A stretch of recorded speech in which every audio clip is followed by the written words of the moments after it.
ದೇವೇಗೌಡರ ಪತ್ನಿ ಚೆನ್ನಮ್ಮಗೆ ಚಿಕಿತ್ಸೆ ಮುಂದುವರೆದಿದೆ. ಬೆಂಗಳೂರಿನ ಮಣಿಪಾಲ್ ಆಸ್ಪತ್ರೆಯಲ್ಲಿ ಟ್ರೀಟ್ಮೆಂಟ್ ಅನ್ನು ಪಡ್ಕೊಳ್ತಾ ಇದ್ದಾರೆ. ಚೆನ್ನಮ್ಮ ರಕ್ತದೊತ್ತಡ ಹಾಗೂ ನಾಡಿಮಿಡಿತ ಸ್ಥಿರವಾಗಿದೆ.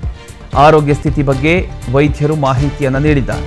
ಇನ್ನು ಉಸಿರಾಟದ ಸಮಸ್ಯೆಯಿಂದ ಚೆನ್ನಮ್ಮನವರು ಬಳಲ್ತಾ ಇದ್ರು. ಮಾಜಿ ಪ್ರಧಾನಿ ಎಚ್.ಡಿ. ದೇವೇಗೌಡ ಅವರ ಧರ್ಮಪತ್ನಿಯಾಗಿರತಕ್ಕಂಥ ಚೆನ್ನಮ್ಮ ಅವರ ಆರೋಗ್ಯದ ಬಗ್ಗೆ ಕಳವಳ ವ್ಯಕ್ತವಾಗಿದ್ದ ಬೆನ್ನಲ್ಲೇ ಇದೀಗ ವೈದ್ಯರು ಆರೋಗ್ಯದ ಕುರಿತು ಮಾಹಿತಿಯನ್ನು ಕೊಟ್ಟಿದ್ದಾರೆ. ಸದ್ಯ ಬೆಂಗಳೂರಿನ ಮಣಿಪಾಲ್ ಆಸ್ಪತ್ರೆಯಲ್ಲಿ ಚಿಕಿತ್ಸೆ ಮುಂದುವರೆದಿದೆ. ಅವರ ಆರೋಗ್ಯದಲ್ಲಿ ಸ್ಥಿರತೆ ಕಂಡುಬಂದಿದೆ ಅನ್ನುವಂಥ ಮಾಹಿತಿ ಕುಟುಂಬದ ಆತಂಕವನ್ನು ಸ್ವಲ್ಪ ಮಟ್ಟಿಗೆ ಕಡಿಮೆ ಮಾಡಿದೆ ಅಂತಲೇ ಹೇಳಬಹುದು. ಇನ್ನು ಉಸಿರಾಟದ ಸಮಸ್ಯೆಯಿಂದ ಬಳಲ್ತಿದ್ದ ಚೆನ್ನಮ್ಮ ಅವರನ್ನು ಬೆಂಗಳೂರಿನ ಮಣಿಪಾಲ್ ಆಸ್ಪತ್ರೆಗೆ ದಾಖಲು ಮಾಡಿ ಚಿಕಿತ್ಸೆಯನ್ನು ನೀಡಲಾಗ್ತಿದೆ. ಆಸ್ಪತ್ರೆಯ ತಜ್ಞ ವೈದ್ಯರ ತಂಡ ನಿರಂತರವಾಗಿ ಅವರ ಆರೋಗ್ಯದ ಮೇಲೆ ನಿಗಾ ವಹಿಸಿದ್ದಾರೆ. ಅಗತ್ಯ ವೈದ್ಯಕೀಯ ಚಿಕಿತ್ಸೆ ಕೂಡ ಮುಂದುವರೆದಿದೆ. ವೈದ್ಯರು ನೀಡಿರತಕ್ಕಂಥ ಒಂದು ಮಾಹಿತಿ ಪ್ರಕಾರ ಚೆನ್ನಮ್ಮ ಅವರ ರಕ್ತದೊತ್ತಡ ಹಾಗೂ ನಾಡಿ ಮಿಡಿತ ಸದ್ಯ ಸ್ಥಿರವಾಗಿದೆ.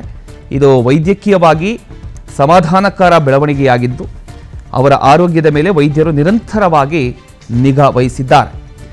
ಇನ್ನು ಆಸ್ಪತ್ರೆಯ ವೈದ್ಯಕೀಯ ತಂಡ ಪ್ರತಿಯೊಂದು ಆರೋಗ್ಯ ಸೂಚ್ಯಾಂಕವನ್ನು ಸೂಕ್ಷ್ಮವಾಗಿ ಪರಿಶೀಲಿಸ್ತಾ ಇದ್ದಾರೆ. ಅಗತ್ಯ ಚಿಕಿತ್ಸೆಯನ್ನು ನೀಡ್ತಾ ಇದೆ. ಸದ್ಯಕ್ಕೆ ಆರೋಗ್ಯ ಸ್ಥಿತಿಯಲ್ಲಿ ಸುಧಾರಣೆ ಕಂಡು ಬಂದಿರುವುದಾಗಿ ವೈದ್ಯರು ತಿಳಿಸಿದ್ದಾರೆ. ಇನ್ನು ಚೆನ್ನಮ್ಮ ಅವರ ಆರೋಗ್ಯದ ಬಗ್ಗೆ ಮಾಹಿತಿ ತಿಳಿತಾ ಇದ್ದಂತೆ ರಾಜಕೀಯ ನಾಯಕರು, JDS ಕಾರ್ಯಕರ್ತರು ಹಾಗೂ ಅವರ ಅಭಿಮಾನಿಗಳು ಶೀಘ್ರ ಗುಣಮುಖರಾಗಲಿ ಅಂತ ಪ್ರಾರ್ಥನೆ ಕೂಡ ಒಂದು ಕಡೆ ಮಾಡ್ತಾ ಇದ್ದಾರೆ. ಅನೇಕ ನಾಯಕರು ಕುಟುಂಬದ ಸದಸ್ಯರೊಂದಿಗೆ ಸಂಪರ್ಕದಲ್ಲಿದ್ದು ಆರೋಗ್ಯ ಕೂಡ ವಿಚಾರಣೆ ಮಾಡ್ತಾ ಇದ್ದಾರೆ. ಇನ್ನು ಮಾಜಿ ಪ್ರಧಾನಿ ದೇವೇಗೌಡರ ಕುಟುಂಬಕ್ಕೆ ರಾಜ್ಯದ ಜನರೊಂದಿಗೆ ಭಾವನಾತ್ಮಕ ನಂಟಿರೋದ್ರಿಂದ ಚೆನ್ನಮ್ಮ ಅವರ ಆರೋಗ್ಯದ ಬಗ್ಗೆ ಸಹಜವಾಗಿಯೇ ಜನರಲ್ಲಿ ಕಳವಳ ಕೂಡ ವ್ಯಕ್ತವಾಗ್ತಾ ಇದೆ. ಈಗ ವೈದ್ಯರು ನೀಡಿರತಕ್ಕಂಥ ಮಾಹಿತಿ ಎಲ್ಲೋ ಒಂದು ಕಡೆ ಸಮಾಧಾನ ತಂದಿದೆ ಅಂತ ಹೇಳಬಹುದು.